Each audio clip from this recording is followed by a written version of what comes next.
दोस्तों, आपने मेरे चैनल को अभी तक सब्सक्राइब नहीं किए तो सब्सक्राइब करें, बेल आइकन को प्रेस करें और लाइक करें। हेलो दोस्तों, नमस्कार। मेरा नाम है कौशिक और मैं इस वीडियो में आपको बताऊंगा प्रश्नावली 3.2 के बारे में। तो उस वीडियो को शुरू से लेकर आखिरी तक देखते रहिए। तो इसमें देखिए एक क्वेश्चन दिया गया है कि दी गई आकृति में DE और BC यदि AD बराबर 1.5 सेंटीमीटर हो तो AE का मान ज्ञात कीजिए। तो इसलिए देखिए डायग्राम भी दिया गया है। अब इस डायग्राम को हम लोग ध्यान से देखेंगे तो सबसे पहले यहाँ पे मैं हल लिख लेता हूँ और उसके बाद जो दिया गया है उस चीज़ को यहाँ पे लिख दूंगा। तो यहाँ पे दिया है, लिखना है आपको। उसके बाद देखिए यहाँ पे मैं देखता हूँ कि क्या क्या दिया है। तो सबसे पहले दिख रहा है कि यहाँ पे कुछ मेज़रमेंट दिया गया है, तो मैं यहाँ पे देख लेता हूँ। देखिए B से D तक की जो दूरी है वो है, B से D तक की जो दूरी है वो है आपका 3 सेंटीमीटर। उसके बाद यहाँ पे देखिए D से A तक की जो दूरी है वो दिया गया आपका 1.5 सेंटीमीटर। उसके बाद देखिए A से E तक का दूरी हमको मालूम करना है, क्योंकि क्वेश्चन में देखिए यहाँ पे दिया गया है कि मान ज्ञात कीजिए, तो ये क्वेश्चन मार्क लगा दीजिए। और उसके बाद देखिए यहाँ पे E से C तक की जो दूरी है ये आपका 4 सेंटीमीटर दिया गया है। अब देखिए यहाँ पे ये सब मेज़रमेंट यहाँ पे दिया गया है, तो हमको क्या करना है, इसमें हमको देखना है कि इसमें से AE का मान हमको ज्ञात करना है। तो AE का मान ज्ञात करने के लिए यहाँ पे हम लोग कोई एक त्रिभुज ले लेते हैं। तो यहाँ पे देखिए मैं एक त्रिभुज यहाँ पे ले लेता हूँ। देखिए यहाँ पे मैं त्रिभुज ले लेता हूँ,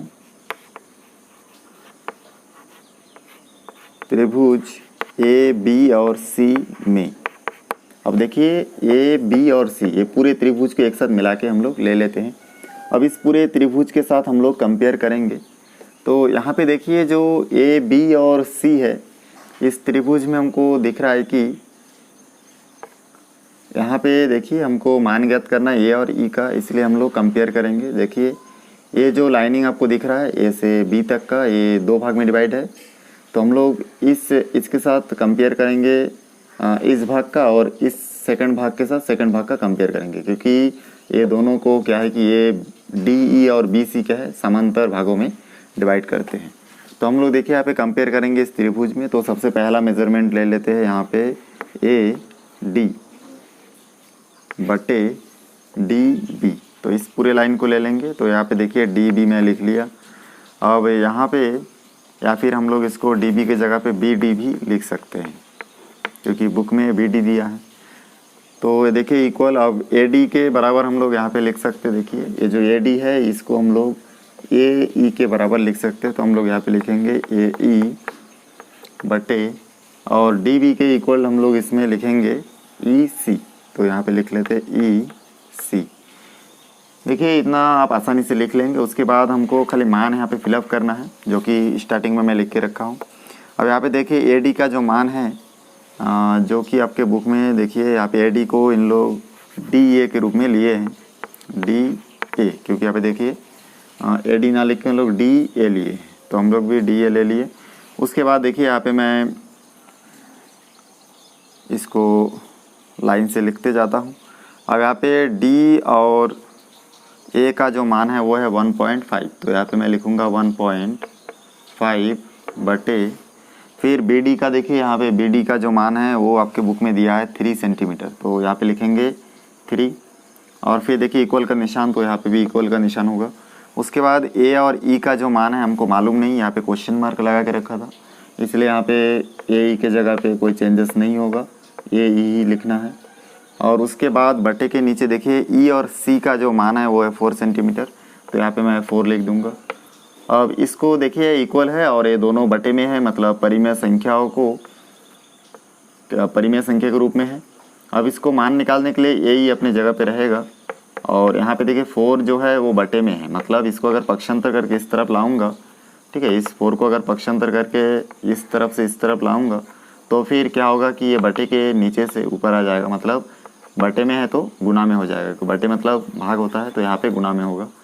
तो 1.5 अपने जगह पे वैसे ही रहेगा और 3 भी वैसे ही रहेगा। अब ये 4 देखिए इस तरफ से इधर आएगा तो गुना 4 हो जाएगा, क्योंकि इधर भाग 4 है तो इधर गुना में हो जाएगा। उसके बाद हम लोग देखेंगे कि इसको आगे सॉल्व करेंगे तो देखेंगे कि अगर देखिए इसमें 3 के साथ ये भी नहीं कटेगा, लेकिन अगर दशमलव को हम लोग छोड़ दे तो इसके साथ ये कट सकता है। या फिर इसमें भी डाउट है तो आप डायरेक्ट इसको 1.5 और 4 को गुना करके देख सकते हैं। तो रफ में 1.5 और 4 को गुना करेंगे तो यहाँ पे देखिए 4 पंजे 20 का 0 2 4 कम 4 और 2 6, तो यहाँ पे आ रहा है 60 और एक संख्या के बाद दशमलव है, इसलिए हम लोग आंसर में भी एक संख्या के बाद दशमलव लिखेंगे। तो यहाँ पे हो जाएगा 6.0/3 और ए का यही अपने जगह पे रहेगा। अब फिर देखिए यहाँ पे मैं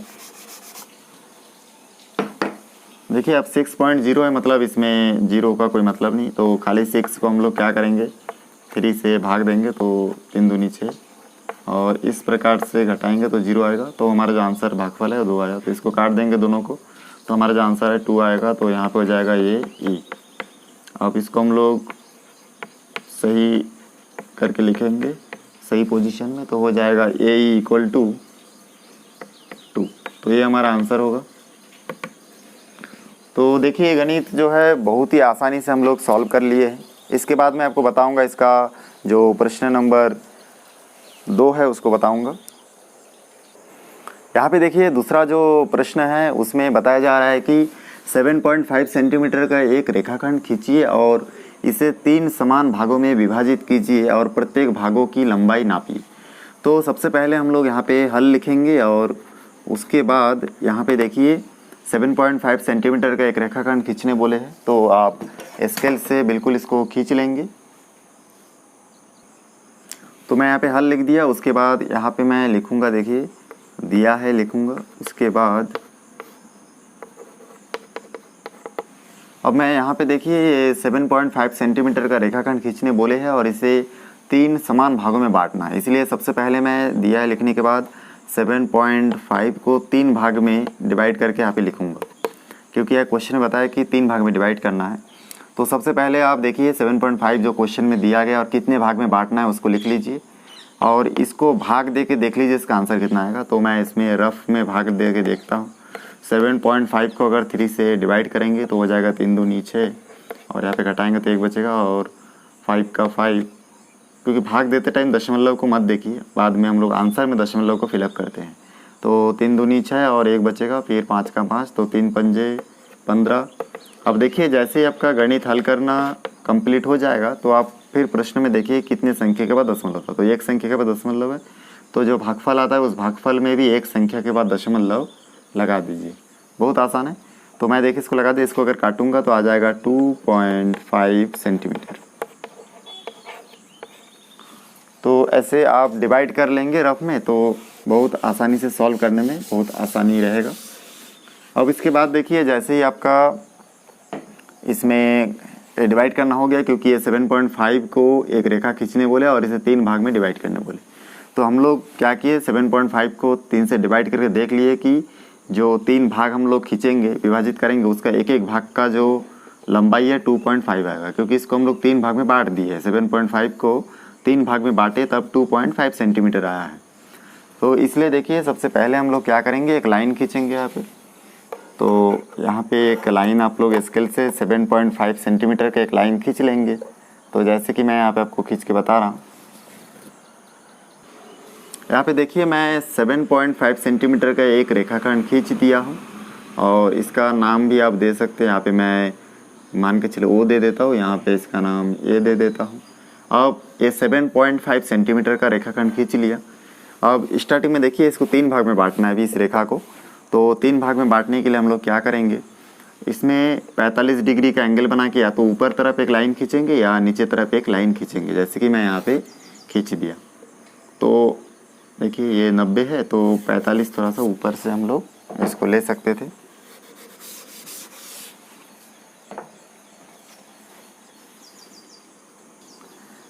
तो देखिए मैं एक लंबा सीधा लाइन खींच दिया, उसके बाद यहाँ पे 45 डिग्री का कोण बना के एक और एक लाइन नीचे तरफ खींच दिया।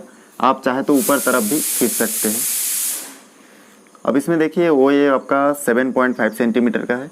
अब इसको 3 भाग में बांटना है। तो ये देखिए 2.5 सेंटीमीटर एक भाग की लंबाई होगा, हमको पता है। इसलिए हम लोग क्या करेंगे, जो प्रकार लेंगे उसमें स्केल में फिर नाप लेंगे 2.5 सेंटीमीटर। देखिए जो स्केल है, इस स्केल में आपको दिख रहा होगा। तो इस स्केल में हम लोग क्या करेंगे, 2.5 सेंटीमीटर का नाप ले लेंगे। फिर प्रकार से हम लोग 2.5 सेंटीमीटर का एक चाप यहाँ पे खींच देंगे, ऐसे दूसरा चाप भी खींच देंगे यहाँ से। फिर प्रकार रख के फिर 2.5 सेंटीमीटर का और एक चाप यहाँ पे खींच देंगे, और यहाँ से और एक चाप हम लोग यहाँ पे ऐसे खींच देंगे। तो देखिए ये 3 चाप में 2.5, 2.5 और 2.5 का खींच दिया। इसमें आप लोग सही नाप ले लेंगे, आप लोगों को दिखेगा करके मैं इसमें थोड़ा ज़्यादा ले लिया हूँ लाइन। अब देखिए ये 2.5, 2.5 करके 3 चाप ले लिए। यहाँ से यहाँ तक का दूरी 2.5 है, और यहाँ से भी दूरी 2.5, और यहाँ से भी दूरी 2.5 सब सेंटीमीटर में है।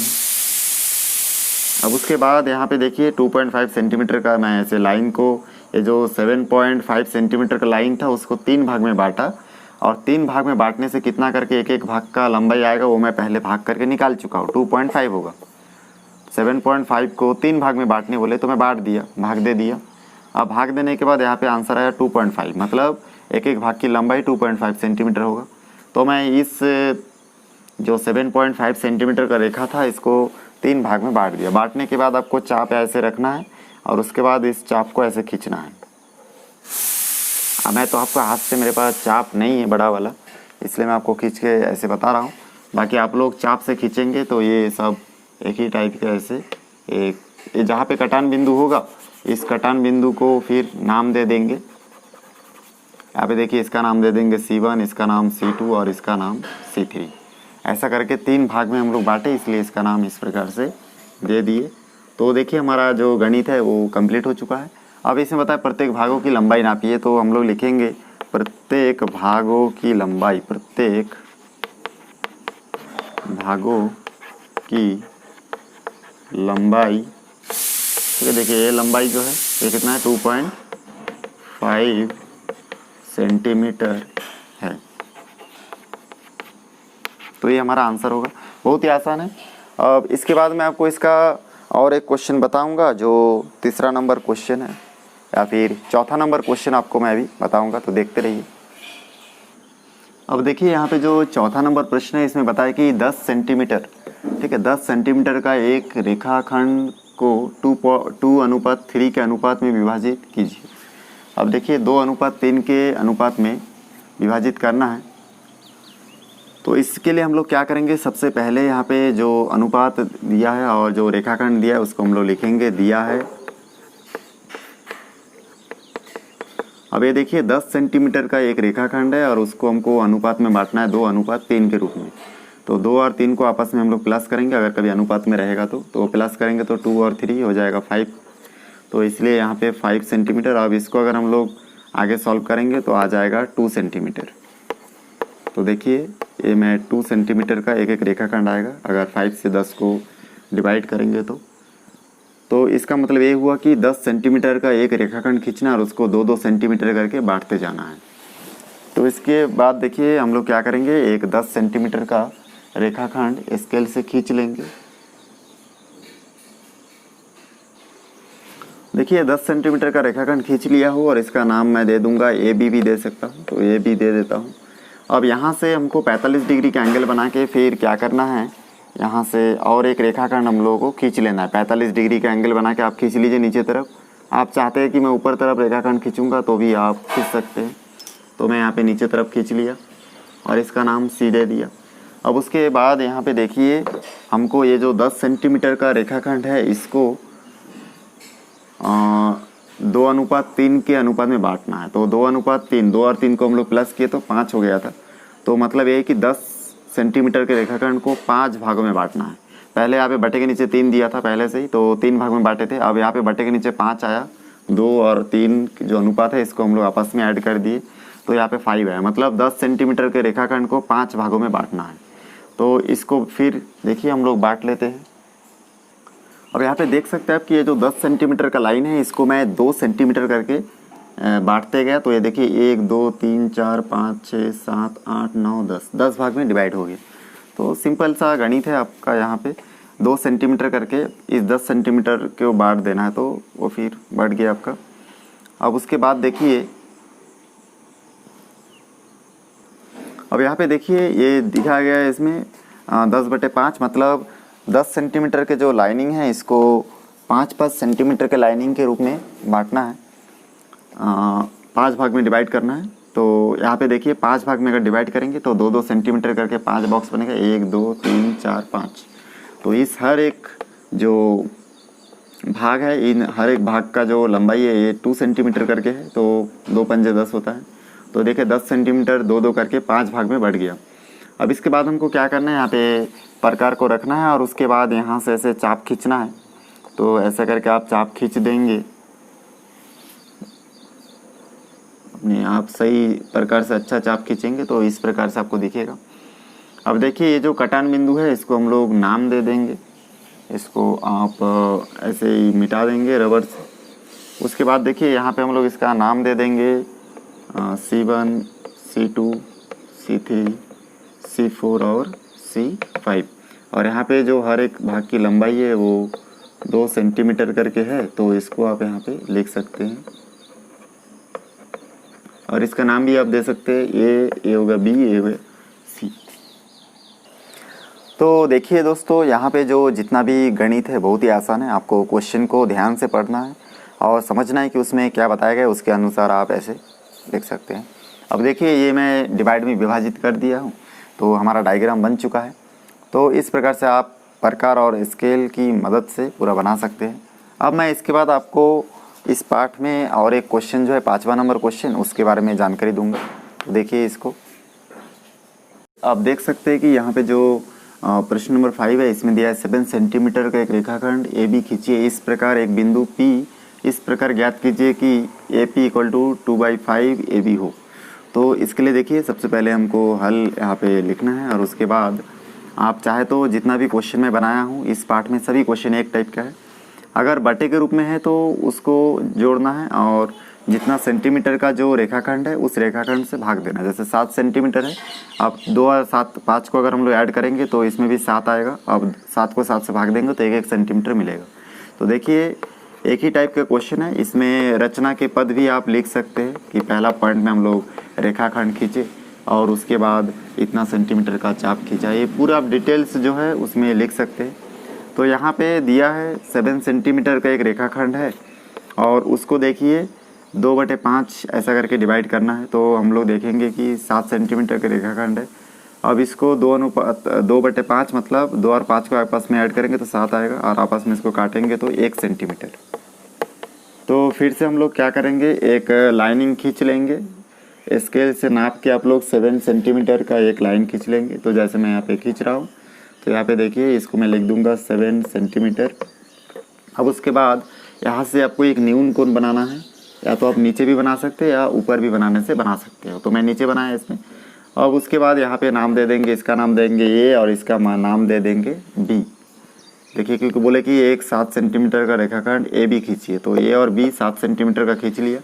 उसके बाद इसको हमको डिवाइड करना है 1-1 सेंटीमीटर करके, क्योंकि इसमें 2/5 है। देखिए तो 7 को 7 भाग में डिवाइड करना है तो 1 सेंटीमीटर करके आएगा। तो हम लोग इसको 1-1 सेंटीमीटर करके देखिए 1 2 3 4 5 6 7, तो 7 भाग में आप स्केल से नाप के डिवाइड कर देंगे। अब उसके बाद यहाँ से हम लोग चाप खींचेंगे। तो इस प्रकार से चाप देखिए घूम घूम के ऐसा करके आपका कुछ इस प्रकार से चाप कटेगा। अब उसके बाद यहाँ पे हम लोग क्या करेंगे कि यहाँ पे हम लोग नाम दे देंगे C1 C2 C3 C4 C5 C6 और C7। तो ये देखिए हमारा जो गणित है अभी कंप्लीट हो चुका है। अब रचना के पद में आप लिख सकते हैं कि यहाँ पे ऐसा, मैं 1-2 पॉइंट आपको लिख के बताता हूँ। रचना के पद, तो इसमें आप लिख सकते हैं कि पहला नंबर सर्वप्रथम 7 सेंटीमीटर का रेखाखंड खींचा का रेखाखंड खींचा। फिर दूसरा पॉइंट डाल सकते, देखिए लंबाई खींचने के बाद फिर इस रेखाखंड को 7 भाग में डिवाइड किया। तो ठीक है, अब लिखेंगे कि ए बी को 7 भागों में बांटा। तो मैं देखिए बांट दिया था इसको। उसके बाद तीसरा चौथा पॉइंट करके आप डाल सकते हैं। तो उम्मीद है दोस्तों मेरा वीडियो आपको अच्छा लगा होगा। वीडियो अच्छा लगे तो लाइक करें, शेयर करें और सब्सक्राइब करें और बेल आइकन को भी प्रेस करें। फिर मिलते हैं एक नई वीडियो के साथ। धन्यवाद।